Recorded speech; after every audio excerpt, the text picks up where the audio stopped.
السلام علیکم ورحمۃ اللہ تعالی وبرکاتہ۔ وعلیکم السلام ورحمۃ اللہ تعالی وبرکاتہ۔ بسم اللہ الرحمن الرحیم۔ آپ کا بہت بہت خیر مقدم ہو، مرحبا۔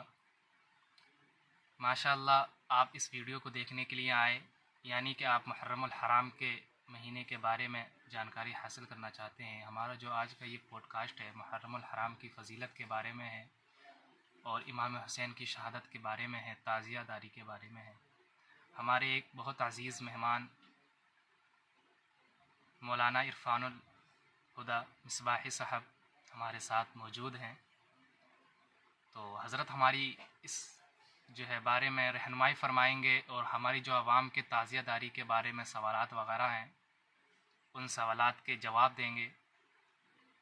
تو حضرت سے ہمارا جو پہلا سوال ہونے والا ہے وہ یہی سوال ہونے والا ہے کہ جو محرم الحرام ہے اس کے فضیلت کے بارے میں آپ کیا کہنا چاہیں گے حضرت؟ اس کی جو فضیلت ہے آپ اس کے بارے میں تھوڑی ہماری اور ہمارے سامعین کی رہنمائی فرمائیں۔ السلام علیکم ورحمۃ اللہ تعالی وبرکاتہ۔ وعلیکم السلام۔ نحمدہ ونصلی علی رسولہ الکریم، اما بعد فاعوذ باللہ من الشیطان الرجیم، بسم اللہ الرحمن الرحیم۔ صلو علی الحبیب صلی اللہ تعالی علیہ وسلم۔ الحمدللہ سب سے پہلے میں تہ دل سے مولانا فیضان ثقافی صاحب کو بلا کا شکر گزار ہوں کہ انہوں نے اپنے چینل پر پوڈ کاسٹ کے لیے مجھے اس قابل سمجھا اور مجھے مدعو کیا کہ میں کچھ اپنی خیالی باتیں اور ساتھ ہی کچھ عوام اہل سنت کے جو سوالات ہیں، جو ان کی کوشچنس ہیں، ان کا میں جواب دے سکوں۔ یقین مانیں آج کا یہ پوڈ کاسٹ بہت اہم ہے۔ میں ناظرین سے بھی کہوں گا کہ وہ دیکھیں، اور جو بھی ہماری باتیں ہوں، جو بھی ہمارے جو خیالات، جو ہمارے مطالعاتی سطح پہ جو کچھ باتیں ہوں اسے سننے کی کوشش کریں۔ سب سے پہلا سوال، محرم الحرام کے فضائل بہت سارے ہیں، یہ ہر انسان اس بات کو جانتا ہے، اور ان میں سب سے زیادہ اہم اس بات پر ہے کہ اس محرم الحرام یہ اسلامی مہینے کا پہلا مہینہ بھی ہے۔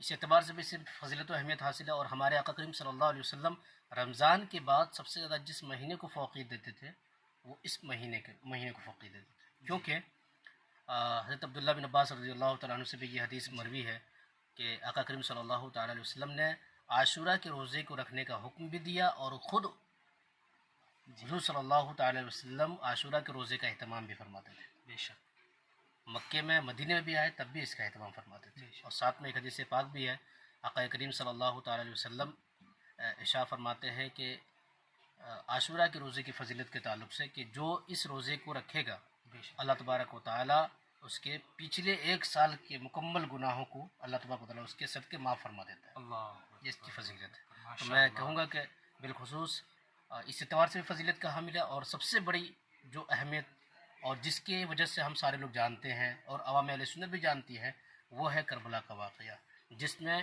نواسائی رسول صلی اللہ تعالیٰ علیہ وسلم کو یزیدیوں نے سازشوں کے تحت اور اپنے مطلوبہ نفسانی خواہشات کی وجہ سے امام علی مقام کے گھرانے کو شہید کر دیا تھا۔ تو اس اعتبار سے بھی ہمارے لیے بڑی اہمیت کا حامل ہے کہ ہم ان میں بالخصوص اہل بیت کا ذکر کریں، امام علی مقام کا ذکر کریں، ان کے اہل بیت کا ذکر کریں، ان کے نام پہ فاتحہ خوانی کر کے انہیں اصال کریں، اور ان سے اپنے آپ کو فیضان امام حسین رضی اللہ تعالیٰ عنہ حاصل کر کے اپنے آپ کو بھی، اپنے آنے والی نسلوں کو بھی پروان چڑھائیں۔ اس اعتبار سے بڑی اہمیت و فضیلت کا بھی حامل ہے۔ تو حضرت ہماری جو عوام کا سوال ہے اور ہمارا بھی ہے الحمدللہ، کہ محرم الحرام کے جو نام پر یہ اکھاڑے میلے وغیرہ سجائے جاتے ہیں اور ناچ گانے جو ہوتے ہیں، یہ کھیل کے تماشے وغیرہ جو ہوتے ہیں، کیا اس کے بارے میں آپ کیا رہنمائی فرمانا چاہیں گے؟ کیا محرم الحرام کے نام پر میلے وغیرہ لگانا اور یہ تماشے کرنا، کیا شریعت اس چیز کی اجازت دیتی ہے؟ ماشاءاللہ بہت اہم سوال آپ نے فرمایا، اور اس وقت اس کی بڑی اہمیت ہے۔ جی، عوام اہل سنت کی ایک بڑی جماعت نہیں بلکہ اکثر کہا جائے، اکثر دیہی علاقوں میں بھی اور شہری علاقوں میں بھی آج اکثر لوگ محرم اور عاشورہ کے مفہوم سے ناواقف ہیں۔ انہیں فضیلت معلوم ہی نہیں ہے۔ انہیں یہ پتہ ہے کہ جب بھی محرم آئے گا تو میلے لگائے جائیں گے، اکھاڑے لگائے جائیں گے، تماشا کیے جائیں گے، ڈھول بجائے جائیں گے، اور کیا بولتے ہیں، تعزیہ داری کے بڑے بڑے محلات قسم کے تعمیر کیے جائیں گے، اور اس میں جو ہے مقابلہ آرائی ہوتی ہے آپس مقابلہ میں کہ آرائی، جو جن کا تعزیہ بہت اچھا ہو انہیں انعامات سے نوازا جاتا ہے. تو یہ ایک ڈرامہ ہے اللہ اکبر، جس کے خلاف امام علی مقام نے پورے کنبے کو لٹا دیا. آج اسی کو فروغ، یزیدیت کی فکر کو فروغ آج ہمارے حسینی بھائی دے رہے ہیں جو کہتے ہیں کہ میں امام حسین سے محبت کرتا ہوں. وہ نمازیں قضا کر رہے ہیں اور وہ میلے ٹھیلے میں استعمال کر رہے ہیں. بتائیے، اللہ اکبر، جہاں پر امام علی مقام کی گھریلو کی عورتیں سیدہ زینب اور اس طرح جو بھی اہل بیت کی جو خواتین وہاں تھیں وہ لوگ حجاب میں رہی. اور افسوس ہے کہ انہی کے ماننے والی ہماری خواتین آج میلے ٹھیلے میں جاتی ہیں جو محرم کے نام پہ اسپیشل لگایا جاتا ہے اور وہاں بے پردگی اور عریانیت کے ساتھ عیاشی کا مظاہرہ کیا جاتا ہے. اللہ اکبر، تو میں بالکل ہماری جو ہے ہمارا جو عقیدہ ہے اور ہم جس چیز کو مانتے ہیں یعنی اہل سنت اور جماعت کا یہ موقف ہے کہ یہ جو چیزیں ہیں یہ بدعت شنیعہ ہے، یہ خرافات ہے. ان چیزوں سے عوام اہل سنت کو بچنا چاہیے، اجتناب کرنا چاہیے. یہ باعث ہلاک اور گمراہی کا راستہ ہے. اس سے بچیں اور خود بھی بچیں اور دوسروں کو بچائیں. ایسی چیزوں میں نہ آپ مدد کریں اور نہ ہی آپ ان کے ساتھ کھڑے ہوں. بالکل اپنی خواتین کو یوم عاشوراء کے دن اپنے گھروں میں رکھیں، انہیں روزہ رکھنے کی تلقین دیں اور انہیں بتائیں کہ سیدہ فاطمہ کا کردار کیسا تھا، سیدہ زینب کا کردار کیسا تھا. ایسی چیزوں کو بتا کر کے انہیں اسلامی تعلیمات سے روشناس کرائیں. اور یہ اکھاڑے وغیرہ ڈھول تاشے بازی یہ بالکل ناجائز و حرام ہے. بالکل ناجائز ہے، بے شک. حضرت ہماری جو عوام کا جو ایک مین پوائنٹ ہے جی وہ آپ سے ایک سوال ہے اس کے اوپر کہ کیا تعزیہ کو سجدہ کرنا کیسا ہے؟ مطلب ایک تعزیہ کو سجدہ کرنا یا پھر جلوس میں ناچ گانا کرنا یا تعزیہ بنا کر اس کو جلوس نکالنا، گھمانا اس کو، یہ آپ اس کے بارے میں کیا کہنا چاہیں گے؟ ماشاء اللہ، بہت اہم سوال یہ بھی ہے جی جی اور اس وقت کے حالات کے اعتبار سے بہت اہم آپ نے اس سوال کو نوٹ کیا. جی میں بتا دوں کہ اعلیٰ حضرت امام احمد رضا خان فاضل بریلوی علیہ رحمۃ رضوان نے بالکل شد و مت کے ساتھ جی اس چیز کو حرام لکھا ہے. حرام، جی بالکل، اللہ اکبر، کیونکہ یہ وہ راستہ ہے جس سے انسان شرک کی طرف جا رہا ہے. شرک کی طرف جا رہا، اللہ بتائیں، سجدہ صرف اللہ کے سامنے کیا جاتا ہے، اللہ کی مسجد میں، اللہ کے گھر میں جی صرف اللہ ہی کے لیے سجدہ کیا جاتا ہے اور آپ وہاں تعزیے کے بعد کسی لیے سجدہ کر رہے سجدہ ہیں؟ کریں یہ شرک نہیں تو کیا ہے؟ اللہ اکبر، اللہ تو بالکل امام اہل سنت اور علماء متفق علیہ اس فیصلے پر ہے کہ مروجہ جو تازہ داری جو ہو رہی ہے یہ بالکل ناجائز و حرام ہے. اسے قطعی طرح سے بھی انسان سپورٹ نہ کرے اور نہ ہی اس کا رواج دے. اسے جہاں پر بھی ہے اسے بند کرنے کی مکمل کوشش کرے. یہ تعزیہ جائز نہیں ہے. حضرت ہماری عوام کا ایک سوال اور تھا امام حسین کے تعلق سے، وہ سوال تھا حضرت، اس کے بارے میں کچھ رہنمائی فرمائے ہماری. کیا امام حسین نے دین بچانے کے لیے اپنی جان دی تھی کربلا کے اندر یا پھر اپنی ثقافتی رسمیں قائم کرنے کے لیے جان جی دی؟ جی جی بہت آپ نے بہت اچھے خیال کا اظہار فرمایا فیضان بھائی.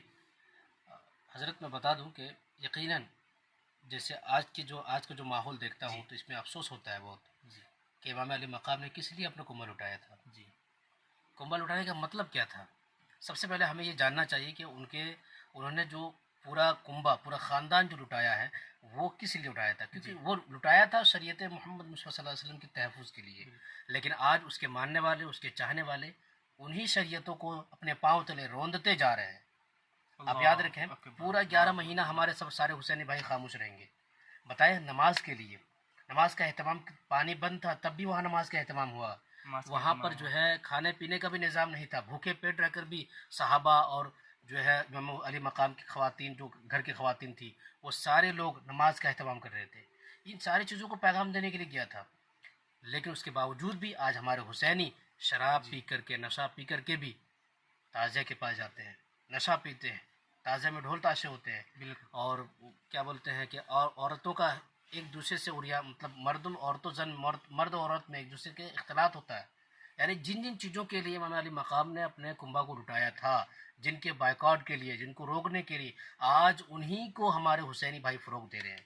تو یہ غلط ہے. میں کہنا چاہوں گا کہ امام علی مقام نے دین کی، شریعت کی حفاظت کے لیے سر کٹایا تھا.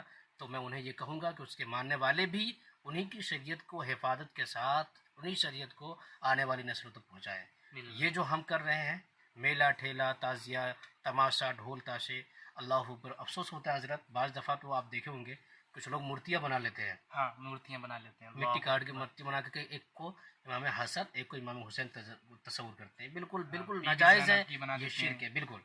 تو ان طرح کے جو جو حادثات پیش آ رہے ہیں یہ شرک کی طرف لے جانے والے ہیں، اور انہی کو روکنے کے لیے امام علی مقام نے یعنی امام حسین رضی اللہ تعالیٰ عنہ نے اپنے سر کو اپنے کنبے کو کٹا دیا، لیکن شریعت جی محمدیہ پر آنچ نہیں آنے دی۔ آج کے حسینی سے میری گزارش ہوگی کہ وہ بھی اسی طرح شریعت محمد مصطفیٰ صلی اللہ علیہ وسلم کی حفاظت کریں اور ان چیزوں کو بائیکاٹ کریں، ان چیزوں کو اپنی زندگی سے الگ کر کے راہ نجات اختیار کریں۔ حضرت ایک سوال اور تھا، یہ جو تعزیہ داری ہو رہی ہے، کیا امام حسین نے کا جو یہ مقصد ہے، کیا یہ تعزیہ داری کا مقصد ہے؟ ہاں بالکل نہیں، دیکھیے شریعت میں تعزیہ کا کوئی کنسپٹ ہے ہی نہیں، جی جی، امام حسین کے دور سے تو تعزیہ داری ہے بالکل نہیں۔ نہیں، بالکل کہیں نہیں، کوئی نہیں دکھا سکتا ہے۔ جی، یہ تو ابھی آپ 500 پوری سال ہونے حیات قریب، پڑھیں، 500-600 امام سال۔ زین العابدین رضی اللہ تعالیٰ عنہ باقی تھے کہ نہیں؟ جی کیا انہوں نے کبھی تعزیہ کی؟ نہیں، بالکل کبھی نہیں۔ ان کے بعد جتنے بھی امام آئے، امام باقی رہے، بہت سارے جو ہے مطلب ان کے نسل سے جو نسلیں آئی، کیا کسی نے بھی کیا؟ نہیں، یہ تعزیہ کا جو رواج ہے یہ بادشاہ تیمور لنگ کا دیا ہوا یہ ایک بدعت شنیعہ ہے۔ بدعت شنیعہ۔ جی بادشاہ تیمور لنگ جو ہے جو جس مزاج کا تھا انہوں نے ہی اس کا ایجاد کیا ہے، جی اور یہی چیز جو ہے آبا و اجداد نے اسے پکڑ کر کے رواج بنا لیا اور اس کو ایک رسم کی طرح لوگ نبھانے لگے۔ اس کا رسم کی طرح کوئی نبھانے شریعت میں اصل نہیں ہے، بالکل یہ ایک بدعت شرعیہ ہے، مروجہ تعزیہ داری متفق علیہ ناجائز ناجائز۔ بالکل۔ اللہ اکبر۔ حضرت ایک سوال اور تھا ہمارا، کیا ہمارے جو نوجوان ہیں، جو نوجوان نسل ہے، وہ کربلا کی جو اصل تاریخ ہے کیا اس کے بارے میں جانتے ہیں، یا جو کربلا کی لوگوں نے، جو ہمارے جو دشمن ہیں، ہمارے خلاف لوگ جو ہیں، یا جو ہمارے امام حسین سے جو محبت نہیں کرنے والے لوگ ہیں لیکن وہ تاریخ زدہ ہیں، تاریخ کو لکھنے والے لوگ ہیں، تو کیا ان لوگوں نے جو تاریخ لکھ رکھی ہے اس عوام جو ہے اس کو فالو کر رہی ہے؟ کس چیز کو فالو کر رہی ہے؟ جو ہماری اصل تاریخ ہے اس کو فالو کیوں نہیں کر رہی؟ جی بالکل، بتا دوں کہ ہماری آبادی یعنی ہماری سوسائٹی کا مطلب 90% جی جو ہمارے جو نوجوان ہیں جی، وہ اصل تاریخی کربلا سے ان کو کوئی واقفیت ہی نہیں، واقفیت وہ نہیں، جانتے جی ہی نہیں۔ جی جی، ان کو یہ پتا ہے کہ محرم آنے کا مطلب ہے میلہ ٹھیلا، میلہ ٹھیلا، جی اکھاڑا، جی ڈرامہ، جی تماشا، ان کو یہی پتا ہے۔ جی ان کو یہ معلوم ہی نہیں ہے کہ محرم کسے کہتے ہیں، عاشورہ کا روزہ کسے کہتے ہیں، امام علی مقام کے ساتھ کیا ہوا تھا، وہ کس لیے لڑے تھے، کن چیزوں کو روکنا چاہتے تھے، جی، یزید کے ہاتھ میں بیعت کیوں نہیں کی، ان سب چیزوں کو انہیں کوئی پتہ ہی نہیں۔ کوئی کیوں؟ معلوم نہیں۔ اس میں دو وجہ ہیں۔ پہلی وجہ یہ ہے کہ انہیں کوئی بتانے والا اس طرح نہیں ملا۔ آج جو ہمارے جلسے ہیں ماشاءاللہ، جلوس کے جلسے کو کیا کہنا، جی ان کی تو شان ہی الگ ہو جی گئی جی، آج کل، بالکل بالکل، ان کو لوگوں کی اصلاح سے مطلب ہی نہیں۔ جی دوسری وجہ یہ ہے کہ ہمارے نوجوان بھی اس تاریخ کو جاننے کے لیے راغب ہی نہیں ہے، ان کے اندر شوق ہی نہیں ہے۔ جی تو سب سے پہلے ہمارے جو نوجوان ہیں جی، ان سے میری گزارش ہوگی کہ وہ تاریخ کربلا کو جانیں۔ یاد رکھیں ہم سے زیادہ ہمارے غیر جانتے ہیں۔ آپ نے دیکھا ہوگا مختلف ویڈیوز میں بڑے بڑے پڑھے لکھے جی اچھے جو سوچ کے جو لوگ ہیں، اچھی فکر والے جو لوگ ہیں، جی، وہ لوگ بالکل کہتے ہیں کہ تاریخ کربلا ہی مسلمانوں کی بہادری کی سب سے بڑی علامت ہے۔ سب سے بڑی علامت اگر ہے، بے شک۔ مسلمانوں کی ہمت اور غیر جرأت، مسلم لوگ بھی اس چیز کی بالکل، علامت ہاں، دیتے ہیں، بالکل۔ اگر وہ آج بھی یہ کہتے ہیں کہ اگر تاریخ کربلا جیسے اگر مرد مجاہد پیدا ہو جائے جی آج بھی، جی، تو آج بھی مسلمان اس ظلم کے خلاف آواز اٹھا سکتا ہے۔ جی، آج فلسطین پہ ظلم ہو رہا ہے، کہاں آواز اٹھا رہے ہو؟ کوئی آواز نہیں اٹھایا۔ کوئی آواز نہیں اٹھا رہا۔ جی آج مسلمانوں کے سریعام کچلا جا رہا ہے، جی، انہیں موب لنچنگ کے بہانے مارے جا رہا ہے، کوئی آواز اٹھا رہا کوئی ہے؟ آواز نہیں۔ کیونکہ ہمارے اندر سے حسینیت مر چکا ہے۔ جس دن ہمارے اندر حسینیت زندہ ہوگی، جس دن ہمارے اندر فکر حسین پیدا ہوگا انشاءاللہ، اس دن اگر کوئی حسینی آواز اٹھائے گا تو پھر انقلاب پیدا ہوگا، پھر مسلمانوں کو کوئی حقیق نہیں سمجھے گا۔ تو اسی لیے ضرورت اس بات کی ہے کہ ہم پیغام کربلا کو زیادہ سے زیادہ ہم اپنے حسینی بھائیوں تک پہنچائیں، نوجوانوں تک پہنچائیں، تاکہ ان کے اندر صبر، استقلال، جہد، کوشش اور شوق نماز اور ترک گناہ کا جو شوق ہو وہ ان کے اندر پیدا ہو جائے۔ دن کے اندر پیدا، بے شک۔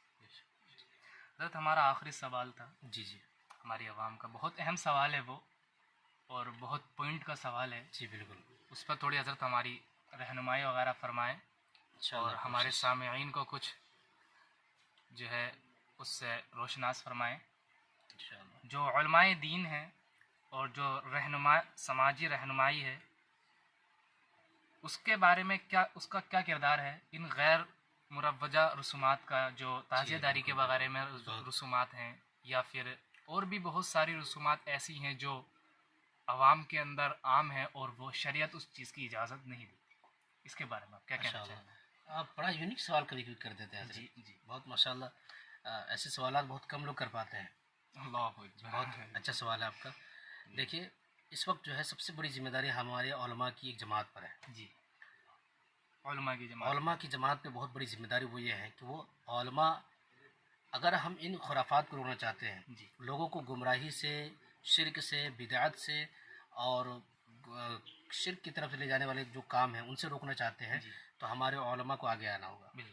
علماء دین کو چاہیے کہ وہ 11 مہینہ اپنے آنے والی نسلوں کو یا اپنے عوام کو، اپنے ماتحت جو لوگ ہیں انہیں سمجھائیں، انہیں اسلام کی طرف راغب کریں، ان کے میسیجز کو دیں، اور کربلا کے جو احکام، جو میسیج ہیں، جو قربانیاں ہیں، ان کو ان کے ذہن میں اس طرح بٹھا دیں کہ وہ خود بخود ان چیزوں سے نفرت کرنے لگے. خود بخود ان چیزوں. انہیں بتائیں کہ شرک کیا چیز ہے، گمراہی کا عذاب کیا ہے، کیا ہے. کفر کسے کہتے ہیں. جی ان سب چیزوں کے بارے میں وہ جان جائیں گے تو انشاءاللہ وہ ضرور اس چیز سے دور ہوتے نظر آئیں گے. جی دوسری بات ہے کہ سماجی رہنما، تو میں سماجی ملی رہنماؤں سے بھی اپیل کروں گا. جی ان پر تو بہت ضروری ہے. کیوں جانتے ہیں؟ کیونکہ ان کی پکڑ جو ہے زمینی سطح پہ بہت زیادہ ہوتی زیادہ ہے، ہوتی ہے. جی بے شک. کیونکہ وہ لوگوں کے بیچ میں زیادہ ہاؤ بھاؤ کرتے ہیں، رہتے بھی ہیں. تو ان پر یہ ذمہ داری بنتی ہے کہ وہ بھی ایک دائی ہیں. دائی. بالکل. جی، دائی ہونے کے لیے ایک عالم ہونا شرط نہیں ہے. بالکل بالکل. دعوت دین کوئی بھی دے سکتا ہے. جی. تو ملی سماجی جو رہنما ہے ان پر بھی لازم ہے کہ وہ امام حسین علیہ مقام کے کردار کو، ان کے اخلاق کو، ان کی تعلیمات کو اپنے اندر سمجھ کر کے، اور اپنے ساتھ جہاں تک اس کی بساط ہو، طاقت ہو، وسعت ہو، وہاں تک اپنے لوگوں کو، ماتحتوں کو پیغام کربلا کی روشنی میں خرافات سے انہیں روکنے میں کوشش کریں. اور یہ جو ملی رہنما ہیں یہ عوام کے عالموں کے پیچھے رہیں، سپورٹ میں، بالکل. تاکہ عالم جو ہے وہ اپنے مسائل کی طرف بتاتے جائیں اور آپ ان کو سپورٹ کرتے ہوئے لوگوں کو سمجھاتے چلے جائیں. بالکل بالکل. اس طرح دونوں اگر مل جائیں، عوام کے جو ملی رہنما ہیں وہ اور علماء، یہ جو دونوں آپس سے مل جائیں گے تو انشاءاللہ ساری چیزیں آرام سے ختم ہو سکتی ہیں. ان دونوں کا اختلاط بہت ضروری ہے. بہت بہت شکریہ حضرت. ماشاء اللہ آپ نے ہمارے سارے سوالوں کے جوابات دیے، اور ہمارے سامعین کو آپ نے کچھ ٹائم دیا، وقت دیا. ہمارے لیے آپ نے وقت نکالا، اپنا قیمتی وقت نکالا. آپ کا تہہ دل سے ہم شکریہ ادا کرتے ہیں. بس ہماری آپ سے ایک درخواست تھی، آخری درخواست. جی. سمجھے اس کو، زیادہ مشکل نہیں ہے، کوئی پریشانی والی بات نہیں ہے. بس ہم یہ کہنا چاہیں گے کہ آپ ہمارے ناظرین کو، جو ہمارے سامعین ہیں، جو ہمارے سبسکرائبرز ہیں، جو ہماری ویڈیوز دیکھتے ہیں آ کر، جو ہمیں سنتے ہیں آ کر، جو ہم کو پیار دیتے ہیں آ کر، ان کے لیے کچھ ایک نصیحت ایسی ہو جائے جو ان کو دنیا میں بھی فائدہ دے اور آخرت میں بھی فائدہ دے. آپ اپنے علم سے کچھ ان کے لیے کچھ نصیحت حضرت فرما دیجیے. جی بالکل، میں آپ کے اس چینل کے ذریعے سے جی بالخصوص آپ کے ناظرین کو اور پوری امت مسلمہ کو میں یہ پیغام دینا چاہتا ہوں کہ چونکہ یہ پوسٹ کاسٹ محرم کے موقع پر ہے تو میں یہ کہوں محرم گا الحرام کہ یہ کے اسلام موقع کا پر. نیا سال ہے. بالکل بالکل. اس نئے سال میں آپ بالکل ایک سچے حسینی کا عزم کر لیں. عزم کر لیں. جی، پختہ ارادہ کر لیں. میرا یہ ماننا ہے کہ اگر ہم سچے حسینیت کا اور امام حسین رضی اللہ تعالی عنہ کے جو پیغامات ہیں، جو ان کا مشن ہے، جی اگر ہم اس کا حصہ بن گئے سچے طور پر جی. تو انشاءاللہ ہم دنیا میں بھی کامیاب ہو جائیں گے اور آخرت میں بھی میں بھی کامیاب. کامیاب ہو جائیں گے. تو میرا یہی میسج ہوگا کہ ہم نام کے حسینی نہ بنیں. جی ہم صرف زبان سے یہ نہ کہیں کہ یا حسین، یا علی، یا حسین جی کا جی. نعرہ بالکل نہ لگائیں، بلکہ ہمیں عملی طور پر بالکل عملی اپنے طور پر کردار نعرہ کے لگانا. ذریعے، بالکل. اپنے افکار کے ذریعے، اپنے گفتار کے ذریعے، جی. اپنے اخلاق کے ذریعے ہم یہ ثابت کریں کہ ہم میں حسینی ہوں. حسینی. ہمارا کردار بولے کہ میں حسینی ہوں، ہماری آواز، ہمارا انداز، ہمارے اخلاق یہ جواب دیں کہ ہم حسینی ہیں. حسین. ہمیں حسینی ہونے کا پرچار دے دینا پڑے بے گا. شک بے شک. جب کوئی دور سے دیکھے تو کہنا کہ یہ کوئی حسینی غلام جا رہا ہے. حسینی غلام جا رہا. اس قدر ہمارا کردار ہونا چاہیے. انشاءاللہ اگر ہم نے اسے اپنایا تو ہم دین میں بھی، یعنی کہ یہاں پر بھی، جی. آخرت میں بھی، دنیا میں بھی، ہر جگہ ہم کامیاب ہوں گے، آباد ہوں گے. جی. اور میں آخر میں یہ کہنا چاہوں گا کہ وہ شعر تو یاد ہوگا نا کہ مرگ یزید، قتل حسین اصل میں مرگ یزید ہے، اسلام زندہ ہوتا ہے ہر کربلا کے بعد. اسی مجاہدانہ کوشش کے ساتھ ہم جاری رہیں. اپنے نفس کے ساتھ بھی ہم جنگ کریں گے اور دشمنان اسلام کے خلاف بھی جنگ. السلام علیکم ورحمۃ اللہ تعالی وبرکاتہ. ماشاء اللہ، وعلیکم السلام. بہت بہت شکریہ حضرت، آپ نے ہم کو وقت جزاک دیا، اپنا اللہ. قیمتی وقت دیا. بہت بہت شکریہ آپ کا. انشاءاللہ آپ سے آگے بھی ملاقات ہوتی رہے انشاءاللہ گی. بالکل. ناظرین کے لیے ہمارے آپ کافی بالکل. اپنے علم سے فائدہ پہنچائیں گے. جی بالکل. ہم لوگوں کا جو ہے اختراع، یعنی کہ ہم لوگ وجود میں آئے اس لیے ہیں کہ جی امت کو بالکل، فائدہ بے ہو. شک بے شک. تو جہاں بھی ہمارے باتوں کے ذریعے سے بھی اگر جی فائدہ ہوگا تو انشاءاللہ میں ضرور آؤں گا. بالکل. بہت بہت انشاءاللہ. شکریہ حضرت آپ کا. جزاک اللہ. جزاک اللہ الخیر. السلام.